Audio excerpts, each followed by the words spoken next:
Hello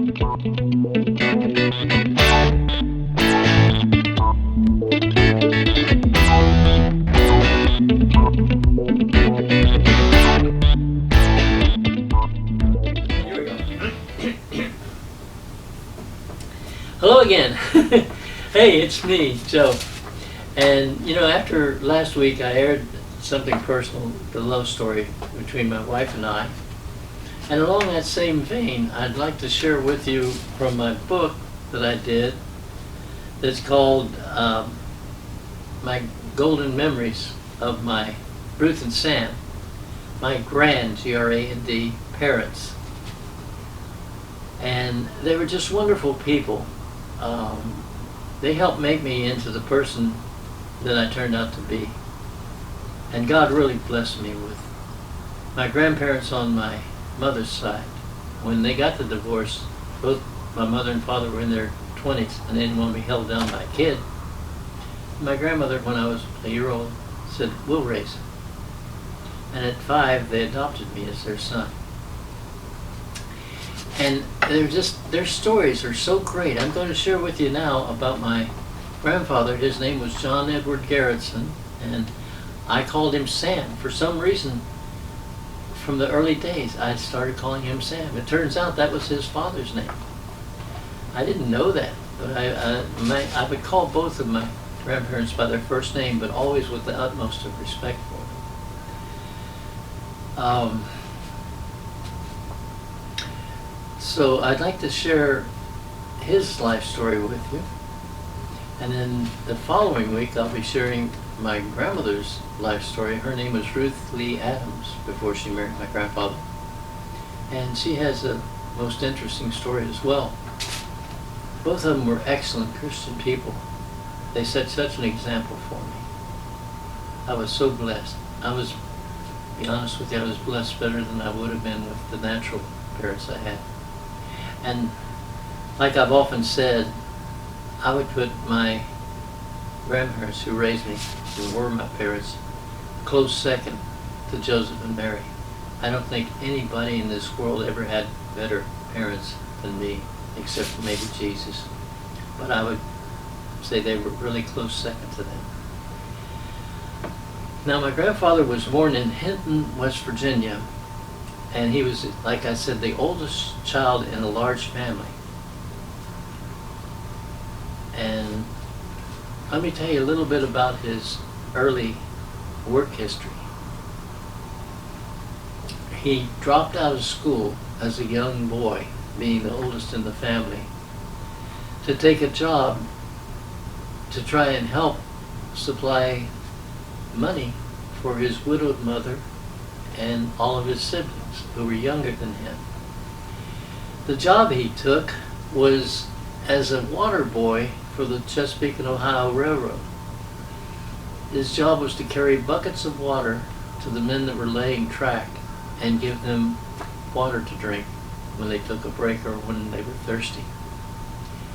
Turns out the guys loved him because he was like a teenager in his early teens.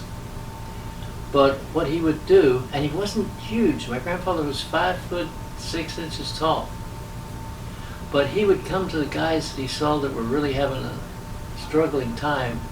I mean, it's a tedious task laying track, having to hammer in those nails.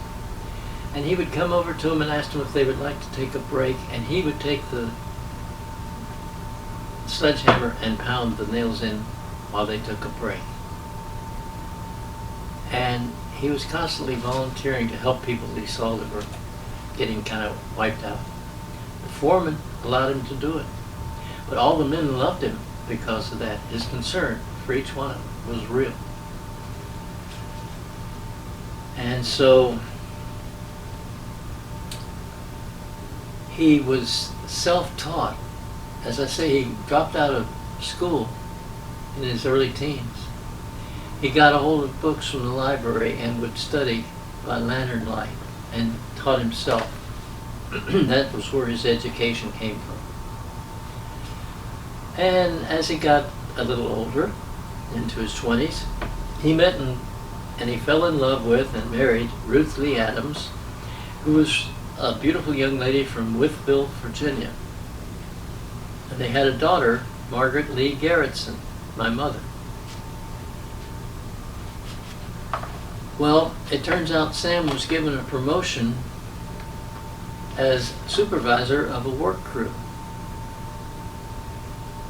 Now, in those days, there were a lot of really ignorant, greatly ignorant people that didn't like Catholic. And so he had his life threatened for being a Catholic. And rumor was spread around, and of course it got back to him. He heard it, as everybody in that work crew knew, that Catholic had better not show up for work to boss us around. And if he tries, they'll find his lifeless body laying in the hills. Now, as a result of that, the Knights of Columbus got involved, and one of the guys offered my grandfather a loaded revolver to take with him. He had to hike up one hill and down another, following the path that was there that people, was a common path. It wasn't a sidewalk. He had to hike up the hill, down the other, using a lantern to see his way. He had to go at pre-dawn before the sun even rose to make it to work on time. Now, his life had been threatened that if he even tried to go through those woods, that the people would find his lifeless body. Can you imagine what a target he would have been for some idiot holding that lantern, being unarmed? Somebody with a gun could have shot him down. But he told my grandfather, and he told the Knights of Columbus guys that were there, he told my grandmother that God would keep him safe, as he'd always done. It turns out later in life I found that my grandfather, when he was a young boy, used to go hiking in the beautiful hills at Hinton, West Virginia. Just as I did in Kentucky as a little boy. He'd hike through the hills, and while hiking through the hills he told me he would talk with God, just as I had done, and admire the beauty all around him. Well, the men under him were shocked when they saw him walking up to begin his workday, and he was actually 30 minutes early. First thing he did is he knelt down, made the sign of the cross, and he spent some time praying in silence. Then when he got up, he called a meeting of all the men that were going to be working under him, and he discussed the rumor about him being a Catholic. Now, both he and Ruth, my grandmother, they never would tell me what he said. They told me that it was a family secret between them and God. And I reminded them that, hey, I'm a member of the family too. Why won't you tell me? But they just grinned and laughed and they said, no, it's just between us and God. But basically what happened was he never had any more trouble from those people again. Until one day, it turns out that he and my grandmother were sitting in the living room. They had a nice big picture window, when suddenly a good-sized rock came crashing through the window and had a note attached to it. Now the note said that the Ku Klux Klan was going to kill him for being a Catholic. Now once again, Knights of Columbus got word of this, and they had an armed patrol marching around the house throughout the entire night. They were thinking, if this guy tries to make any move, we'll kill him.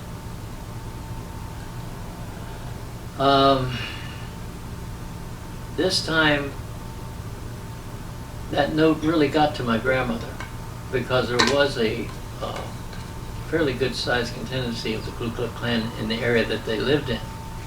And she almost had a nervous breakdown.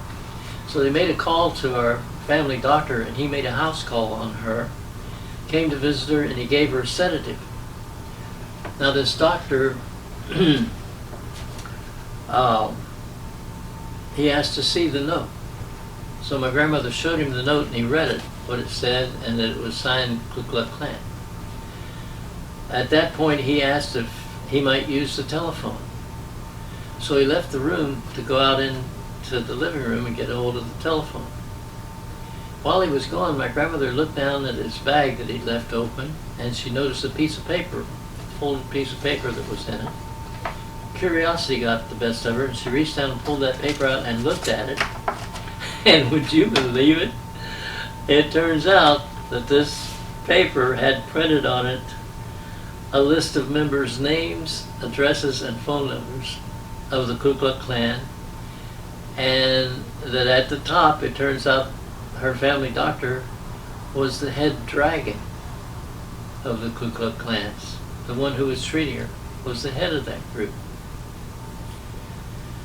And before the doctor returned, she put the paper folded up nice and neat, put it back into his bag. When he came back, he spoke to my grandmother, and he said that he was certain that this note had not come from the Ku Klux Klan.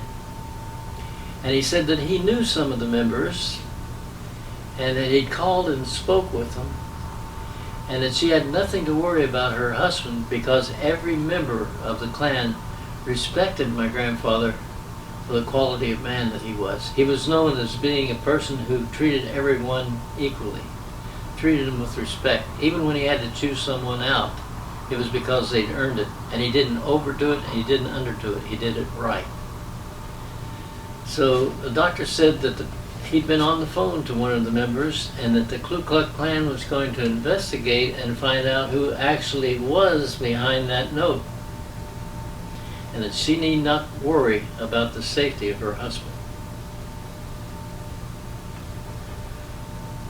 And the word got back that the Ku Klux Klan in their investigation actually did learn who that man was. He was a man that my grandfather had recently fired for not doing his job right. And the word we heard was that they gave him 24 hours to get out of town. If not, they assured him that he would be tarred and feathered. He left town and never came back again. For some reason, he seemed to understand their message. Now, I had a dangerous encounter one day with moonshiners. Moonshiners! I mean, you know, hey, this is Kentucky. This is when I'm living in Kentucky. And I used to hike a lot of times alone. I wasn't alone, I always had God and my guardian angel with me, but sometimes I would hike with my friends, H.C. and Huey Ward and myself. The three of us would go hiking in the hills together. And we'd follow the paths made by hunters, you know, and then very often we'd say, well, let's take this one. The next day we'd say, let's take this one, you know, go and see what it looked like. What was there? Collection of arrowheads and tomahawk heads like you wouldn't believe. Anyway, so this particular time, we decided that we were going to hike in a different part of the woods that were bordering on Greenup County. It was far from where we ordinarily hiked. And as we were following the path, it turns out that we came across a moonshiner operation. And all at once there was rifles being fired against a water tower that was maybe about 50 feet away from us. We hit the ground and we laid flat, but you could hear the ricocheting of bullets whizzing by. You would hear a zzz sound as they whizzed by near your head. You would hear thuds as the bullet went into the ground near my leg, near Huey's leg, near HC's leg. These clowns were actually trying to hit us with the bullets by ricocheting off the water tower. Well, as it turned out, a car happened to drive by. We noticed to our right, about 100 yards away, there was a road. So as soon as the shooting stopped, we got up and we ran for that road just as fast as we could, and we thought we were going to catch a ride, you know, to get out of there. But it was a seldom traveled road and no cars came by, so we had to hike all the way back. On the way back, I asked my two friends to swear that none of us would tell our parents about this incident. I was afraid that if we did, they would no longer allow us to hike in the beautiful woods, and that's the last thing in the world I wanted to see happen.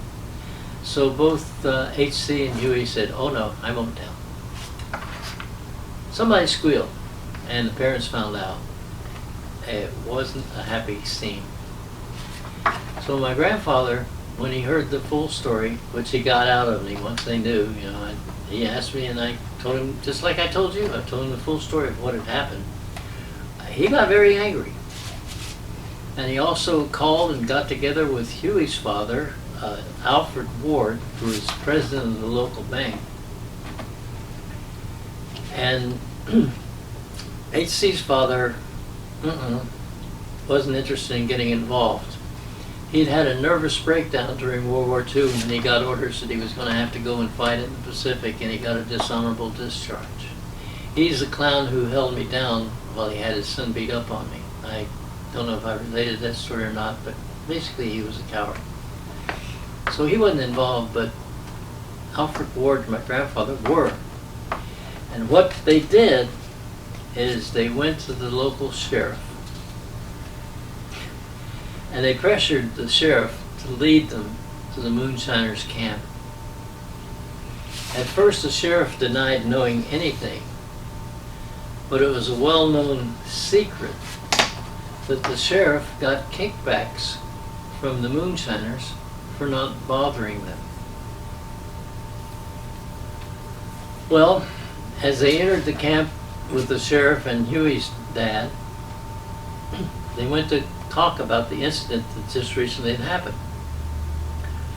The attitude of the moonshiners was, "You need to keep those brats away from here. And if they show up again, they'll be shot at again." Well, that did it for my grandfather. And he had a temper. He was 5'6", but you don't want to mess with this man. And he told them off in no uncertain terms. He made threats of his own, which were seconded by Huey's father, Alfred Ward. My grandfather told him, if any incident like this ever should happen to these children again, I will come back to see you again, only I won't come back to waste any words. Excuse me.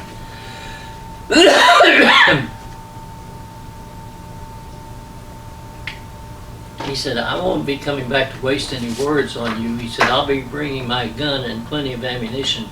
And Huey's father said, "And I'll be with him and some of my friends as well." They kind of got the message that he was serious. The funny thing is, my grandfather didn't even own a gun.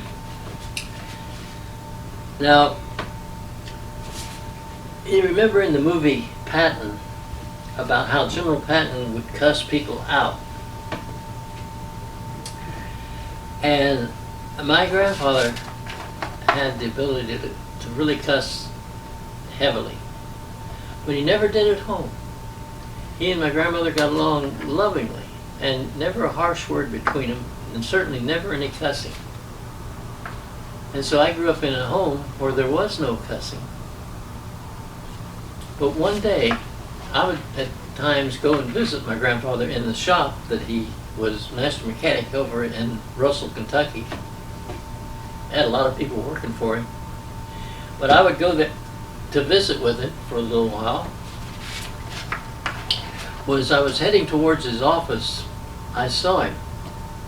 And he was cussing out this guy. Now remember, my grandfather's 5'6". The guy he was talking to was 6'6", a full foot higher than him, and had weight and muscles like he was a weightlifter.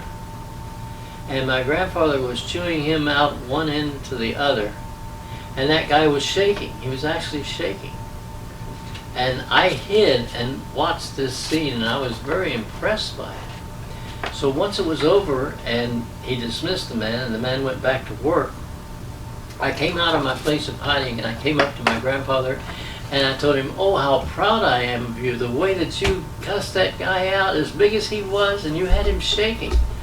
Well, my grandfather didn't say a word to me. He grabbed me by the arm and he said, "Come with me."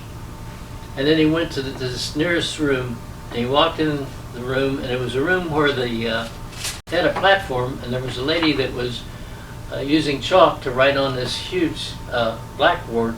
They would write the schedules for what trains were currently being worked on, what time their work was expected to be finished, and they were to be put out on the line again, and what trains they were to expect in and when they were to expect them. So she was standing there looking at the paper and writing down the information, and he said, "Get out of here, I want to talk to my son." And she didn't open her mouth. She just almost ran out that door. So then he had me sit down, and he said, "Joe, I'm so ashamed of what you witnessed." And he said, "I love the Lord, and I hate to talk like that." But he said, "I have a lot of people working under me, and some of them are so dense, that's the only kind of language that they understand. It's the only thing that they respect." He said this man had done something that had endangered his co-workers. And I wanted to impress upon him the need for not to ever do such a stupid thing again.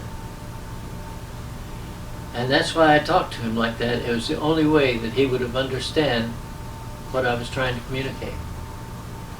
He said, "I hope that you will never talk like that. It's only ignorant people that do that."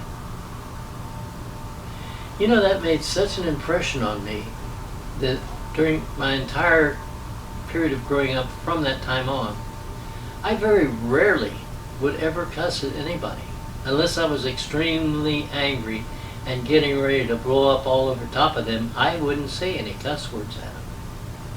I would say, "Are you going to talk me to death, or do you want to fight?" Then in high school, I had a friend teach me one of the best things ever. I began to use that. And that's when I'd have some bully, some idiot come and pick a fight with me, and they'd be using all this foul-mouthed, vulgar language on me. And they'd be running their mouth going on and on and on. And I would give them a yawn, like you're boring me to tears. They would keep going, and then finally they shut up. And when they closed their mouth, I looked at him and I said, "Are you done? Are you finished?" The guy would go, "I guess I am." And I said, "Well, I just have one thing to say to you." And he said, "Oh yeah, what's that?" And I said, "Likewise." And it took everything that he just said to me and dumped it right back on him. And so I would look at his eyes and watch for the recognition of that. He'd be thinking, "What just happened to me?" He just dumped everything I said back onto me. And as soon as I could see the light come on of recognizing that, I would punch him in the mouth just as hard as I could, because he'd already gone way past my limitation, and I knew I was just going to lay him out and teach him, "You don't talk to me like that, ever."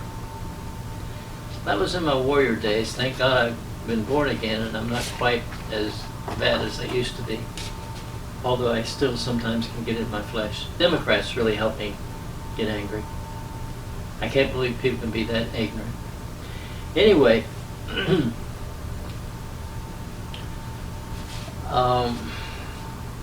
that was that part. Now, an interesting thing happened.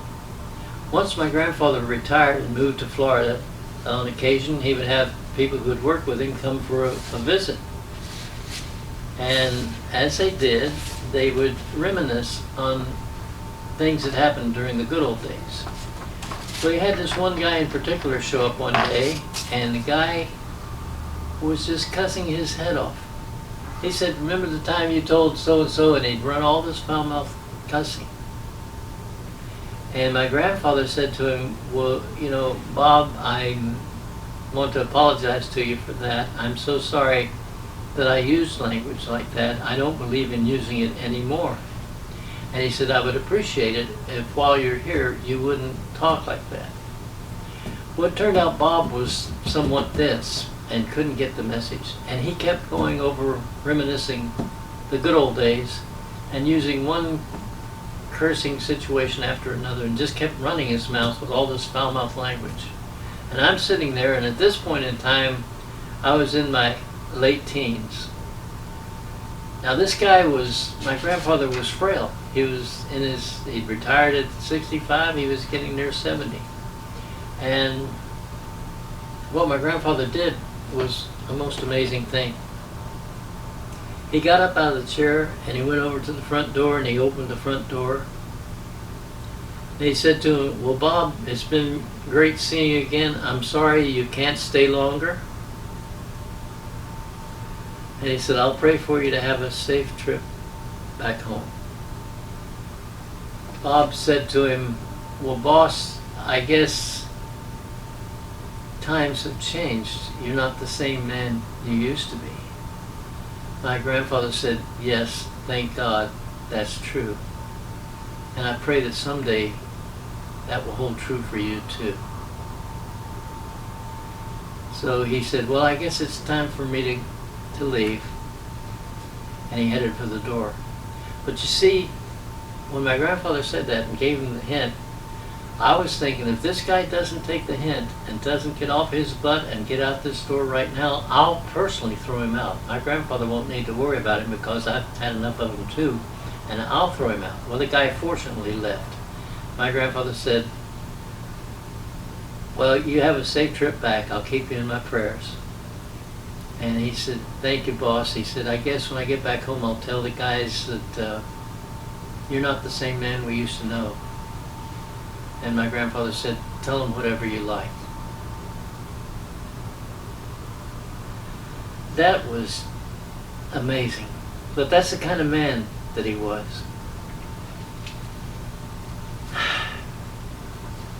Now, in closing, my grandfather died at a fairly good age. He lived a long and prosperous life. And when we had his service, one of the best tributes that I can tell you about is one of our neighbors made the declaration out loud before all the neighbors that showed up there. He said, "Mr. Garrison was the only true Christian on the block." That didn't hit some of them right, especially the religious ones. "Hey, I go to church on Sunday, and you don't." This man wasn't a Christian. He said that it was phony, and that he would never want to be a Christian. He'd seen too many religious Christians that were just full of hot air. They wouldn't walk the walk. And he said the last thing he wanted was phony. But this man went on to say, "In the years that I got to know him, Mr. Garrison treated me the same, whether I was in a bad mood and was rude to him or friendly. He always showed me Christian love." He said, "If I ever do decide to become a Christian, it will be because of him." And I'm happy to report to you that a few years later, he became a born-again Christian.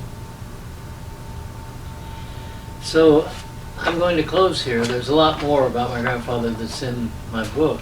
I don't have a copy to show you. It's an ebook only because it's not a real large book, not a lot of pages, but it's about both my grandmother and grandfather.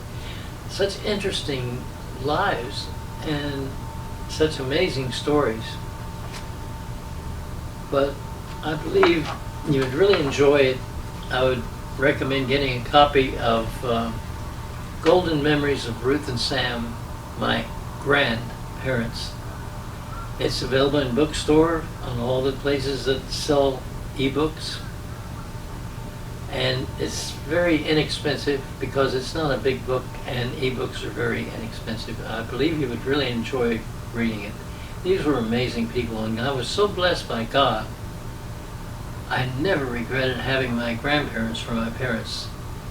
Both of my parents were so much into their self, they wouldn't have made the most ideal of parents. I think that speaks for itself, and they didn't want to be bothered and tied down with a kid. That says a lot right there.